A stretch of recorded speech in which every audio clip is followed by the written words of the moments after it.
आज Doubtnut app download करें। Doubtnut पर अपने सभी गणित, रसायन विज्ञान, भौतिक विज्ञान और जीव विज्ञान के डाउट्स का करो सफाया। बस प्रश्न की फोटो खींचो, एक ही प्रश्न को क्रॉप करो और तुरंत वीडियो सोल्यूशन पाओ। अभी डाउनलोड करें। हेलो दोस्तों, प्रश्न है किसी गुणोत्तर श्रेणी का सार्व अनुपात 2, अंतिम पद 64 तथा n पदों का योग 127 है। श्रेणी में पदों की संख्या ज्ञात कीजिए। चलिए दोस्तों, इस प्रश्न को हल करते हैं। यहाँ पे दोस्तों प्रश्न में हमें दिया है दोस्तों, यहाँ पे गुणोत्तर श्रेणी का सार्व अनुपात 2 के बराबर है, तो लिख लेते हैं सार्व अनुपात, जिसे हम R से प्रदर्शित कर लेंगे। ठीक है, यह बराबर है 2 के। और दोस्तों इसका अंतिम पद हमें दिया हुआ है, यहाँ पे हम लिख लेंगे इसका अंतिम पद, यह बराबर है 64 के। और दोस्तों आगे n पदों का योग दिया हुआ है 127 के बराबर। ठीक है, तो यहाँ पे दोस्तों n पदों के योग को हम Sn से प्रदर्शित कर लेंगे, यह दिया हुआ है 127 के बराबर। अब दोस्तों यहाँ पे हम मान लेंगे, माना इस गुणोत्तर श्रेणी का प्रथम पद, इसे दोस्तों हम a के बराबर मान लेंगे। अब जैसा कि दोस्तों हम जानते हैं कि गुणोत्तर श्रेणी का nवां पद, जिसे हम an से प्रदर्शित कर सकते हैं, यह बराबर होता है a गुना r की घात n-1 के बराबर, जहां r गुणोत्तर श्रेणी का सार्वनुपात होता है और a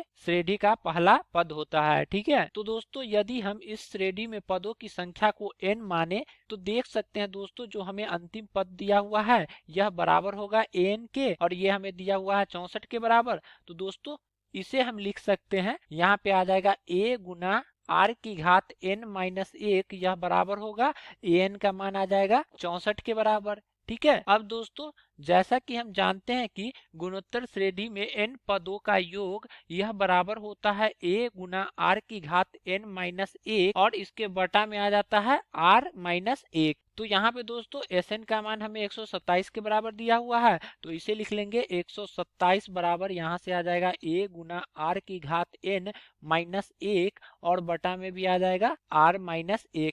इसे दोस्तों हम समीकरण 1 मान लेंगे और इसे हम समीकरण 2 मान लेंगे। तो दोस्तों जब हम समीकरण 2 बटा समीकरण 1 करेंगे, तो दोस्तों यहाँ से देख सकते हैं ये आ जाएगा 127 बटा 64, और बराबर के इस तरफ आ जाएगा, यहाँ से a गुना r की घात n-1, और इसके बटा में आ जाएगा r-1।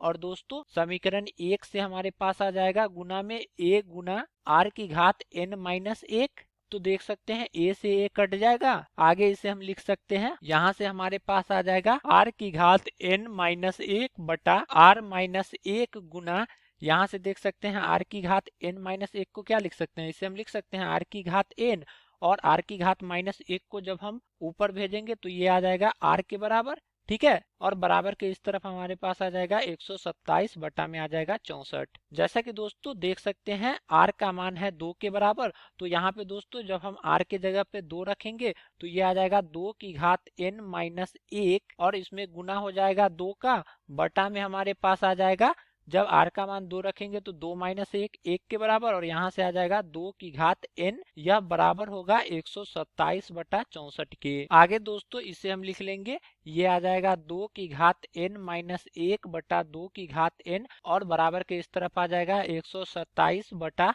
यहाँ से 2 का गुना हो जाएगा 64 में, तो ये आ जाएगा 128 के बराबर। आगे दोस्तों यहाँ पे हम लिख लेंगे 2 की घात n में 2 की घात n का भाग होगा तो ये आ जाएगा 1, माइनस यहाँ पे जब 1 में 2 की घात n का भाग होगा तो ये आ जाएगा 1 बटा 2 की घात n बराबर, यहाँ से आ जाएगा 127 बटा 128। आगे दोस्तों इसे हम लिख लेंगे 1 बटा 2 की घात n का मान निकालेंगे तो ये आ जाएगा 1 माइनस 127 बटा 128। इसे दोस्तों जब हम सरल करेंगे तो ये आ जाएगा 128 माइनस 127, और बटा में आ जाएगा 128, तो ये आ जाएगा 1 बटा 128 के बराबर। और इसे दोस्तों हम लिख सकते हैं 1 बटा 128 को हम लिख सकते हैं 2 की घात 7। तो यहाँ से दोस्तों हम लिख सकते हैं 2 की घात n बराबर होगा 2 की घात 7 के। तो जब हम इन दोनों की घात की तुलना करेंगे तो यहाँ से दोस्तों हमारे पास n का मान आ जाएगा 7 के बराबर, और यही दोस्तों गुणोत्तर श्रेणी के पदों की संख्या होगी। आशा करता हूँ कि आपको इस प्रश्न का हल समझ में आया होगा। तब तक के लिए धन्यवाद। कक्षा 6 से 12वीं से लेकर नीट, IIT, JEE वो एडवांस के लेवल तक 1 करोड़ से ज्यादा छात्रों का भरोसा। आज ही डाउनलोड करें डाउटनेट ऐप या व्हाट्सएप करें अपने सारे डाउट्स 8400 400 400 पर।